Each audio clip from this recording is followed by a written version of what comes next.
Welcome to another episode of the Killing Our podcast with your podcast bestie Eileen. Oh my days, it's been so long. But I'm back. Yes, I'm back and I'm kicking. Look, as a firstborn child, we need to be cut some slack. To be honest, male or female, we need to be cut some slack because ain't easy. Here on the Killing Our podcast, we aspire to bring you inspiring stories and opinions, thought-provoking conversations, and to make your day. Stay tuned, subscribe, comment, and share, and let's get into today's story. Hello, love. How are you? Because I feel like, in as much as a lot of firstborns experiences, there are some younger siblings who, or maybe only if you're an only child, or if you're a younger sibling who maybe your elder siblings are not around, and you have to take the responsibility for the rest of your family, right? So it could be anybody, but most of the time it's elder siblings. The burden of your family becomes yours because your parents were not able to give you the financial security that they should have due to one or two reasons of theirs. Some valid, some are not valid. But well, a lot of young adults, some people even experience it from their childhood, right? And honestly, it's easier said than done. Okay, there are two sides to this story. It's easier said than done when you see someone sacrificing so much for their family, neglecting their own goals, and also people are wired differently. There are some people who can really stand up for themselves easily, and funny enough, last ones are fond of doing those things. So there are some people who can easily stand up for themselves, or who can be ambitious about their goals irrespective of what their family would try to influence them to do or how to live, right? Or cannot be easily emotionally blackmailed by their family. And then there are some people too, it's not really like that. Now, I feel like a lot of us are privileged because when a lot of people watch this movie, they assumed, oh my God, and mom, it cannot. I think a lot of people felt, because I watched it with a couple of people, and then they were like, oh no, they don't believe it's a real story. No, it's actually a real story. Some people go through it. If we hear stories of family members being arrested, uncles, fathers, of molesting or taking advantage of their younger kids, their own relatives, why wouldn't some people believe that a mother can treat their child like this in a movie? But because it's a movie, no. I truly believe that there's worse things going on in this life. So the earlier you start believing it and stop believing in denial, the better. Personally, I feel like a lot of firstborns go through this in a more subtle way.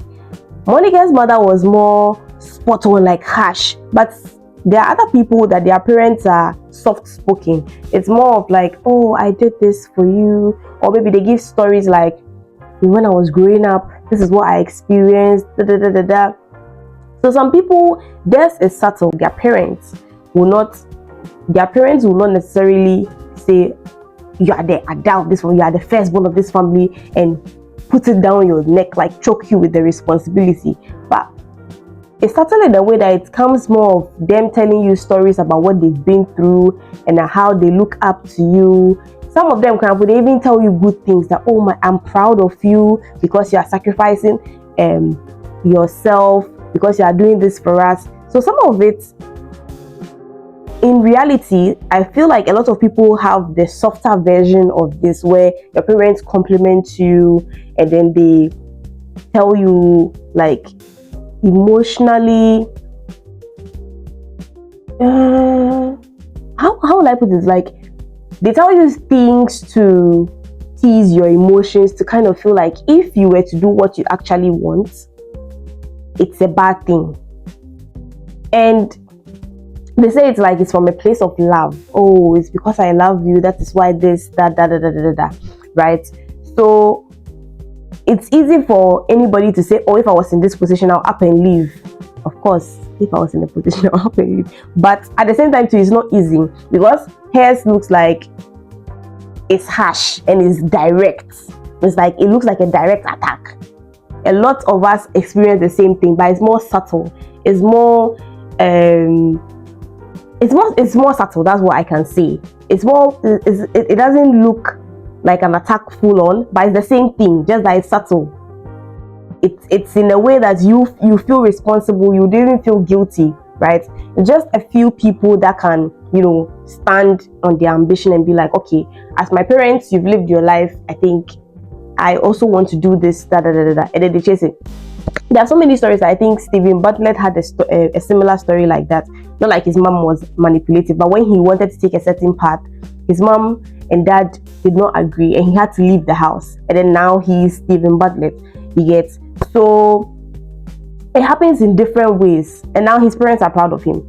It happens in different ways. Some more harsh than others, some more subtle.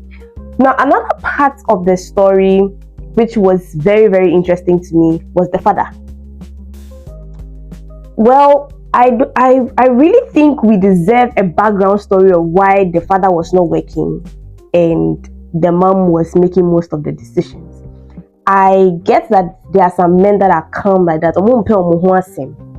So if they are wife, I don't know. Have you noticed? I don't know, like where you are watching this from. I don't know your experience in life, but personally, I have been around married couples so many times ever since I was a kid. Like, and it's crazy whether they are fighting, they are being lovey-dovey. Like I've always found myself in a situation where I'm either living with a married couple or I'm in an environment where married couple I'm in an environment of married couples, and a lot of the time I notice that the calm people, even sometimes just randomly, the calm men always have giddy giddy. Hey, how well they say opposite. They say opposite attracts, but it's very, very, like, it's very, very interesting that it's calm men. It's always very, very interesting that calm men end up with very rebellious or aggressive, or let me say confident. Yes, let me put it that way. Confident wise, very, very, very, very confident. So I feel like we need a backstory, because there are two sides to the story. Did he lose his job? Like, what exactly? Or there, to be honest, that part of the story, I need more information. I need more information. But well, I'll just take it like it's the normal couple thingy that goes on, where he's a calm man and on penny who has him, this is the wife that he has, so he needs peace to prevail. So whatever she wants to do, let her do it and let me have my peace. That's what I'm assuming. Now, another part where also it kind of tickled me a bit. It kind of tickled me to stand up and to stand up and do something better with my life. Like when I'm to actually not say stand up and do something better with my life. It's also it tickled me to be very, very ambitious. Like, okay, I really need to have high end goals. Like I really need to have high goals, because everybody likes what is nice. I know everybody was mad at Monica's boyfriend for later coming to marry his sister. Hey, buddy. For later coming to marry her sister. I guess it. But who doesn't like what is nice? Look, let's not pretend over here. Who doesn't like what is nice? For how many years you have been the same? No. To be honest, it's funny people are mad at him, because even currently in society, people want to be associated with like people who smell good, people who look good, people who, you know, they are living the life we aspire to live. You want to be surrounded by them, to the extent that even this happens mostly on Snap. Everybody who posts their friend is a nice person. The person is looking DB, the person looks elegant. I have never seen anyone on my years of being on Snap since I was in high school. I've never seen anybody posting their friend and their friend is not nice. We all have fine friends, we all have nice friends, but deep down, we all know that that's not the reality. It's cloud chasing. So if somebody too has seen something nice and you say, you know, if Monica has decided not to change and I'm looking at Chika, and to be honest, I feel like in a way he's a pervert, because after the time me and Monica were dating, this girl was a baby. You get, but anyway, she has grown and she's looking nice. She has upgraded. Look, nobody likes what's not nice. There is nobody in this world that will put a very nice house and you will go for a mad house. It's rare. It's rare. Well, there's some people that will consider, oh, mad house, they'll find a way to make sense that the mad house is a better option than a mansion. But look, everybody likes what is nice. So what you can take from that is not to stay the same. Not to stay the same. Not to stay the same. I'm saying it for you to hear. Don't stay the same. I mean, you cannot do all the things in the world, but you have to elevate kakra, or else people will leave you behind. People will leave you behind. Me, I've experienced it before. I was not changing. I was not doing anything relevant with my life, and they left me behind. But now say make a cheer up kakra. Me so make a cheer up kakra. All of us will meet at the top, and then we'll do a two bam. So those getting mad at Monica's boyfriend, let me tell you, if it was you, you would do the same. In a world where every time on social media somebody is saying they need a man that can provide their needs, it's the same thing that he did. I mean, honestly, it wasn't nice, because all the women in the world, you too, all the women in the world, it's somebody's sister. Oh, come on. When you travel to America and all those things, you did not see any fine. Look at these American bodies. They're so... Americans are nice. Anyway. The UK, Ghana, you did not see any of the bodies abroad. When you traveled, all your upgrade that you have gotten, it is your ex-girlfriend sister. You too. You are part of the problem. You are the reason why the economy is hard. I honestly don't know, but anyway, and to wada, there are situations like that, but it doesn't make it right. It does not make it right, especially when you promise the person that, oh, the person should wait for. Okay, did he promise? Okay, I didn't. Did he promise? But anyway, there was an assurance. He gave me assurance, yeah, assurance. I give my baby assurance. I give my baby lifetime insurance. Biggie, heavy, make it boom. But like, yeah, men can lie. Men can lie. It's even in the Bible. Don't trust the word of man. You too, Monica. You kind of deserve it. Everybody, we are preaching every day. No, they trust man. Don't trust man.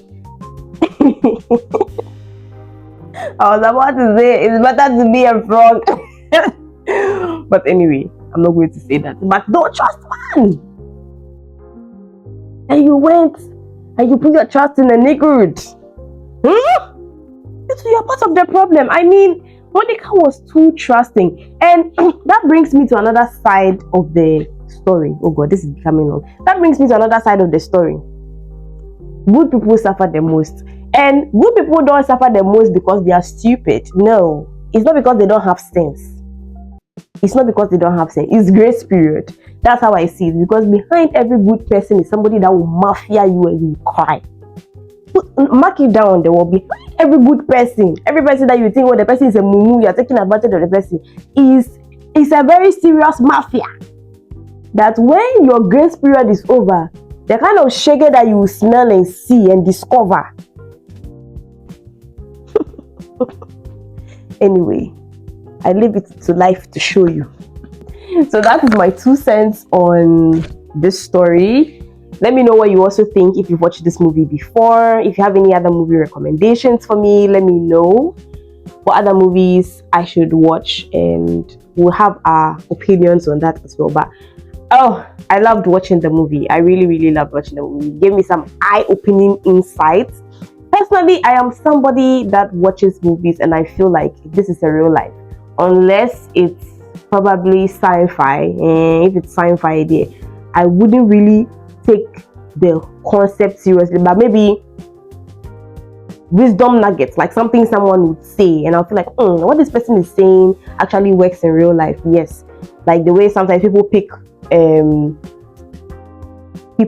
like pieces from cartoons or stuff, and then you realize that what the person was saying is actually happening in real life, right? So yeah, I really think a lot of movies are an imitation of real, and I've always thought about that ever since I was a kid. That's always been my mindset when it comes to movies, that there's always some truth. Some are highly exaggerated, but some are actually, I don't really need to see a true life story to believe that this is something that happens. I'll see you again in the next episode. Till then, have a lovely week, have a lovely weekend, have a lovely life. Mwah.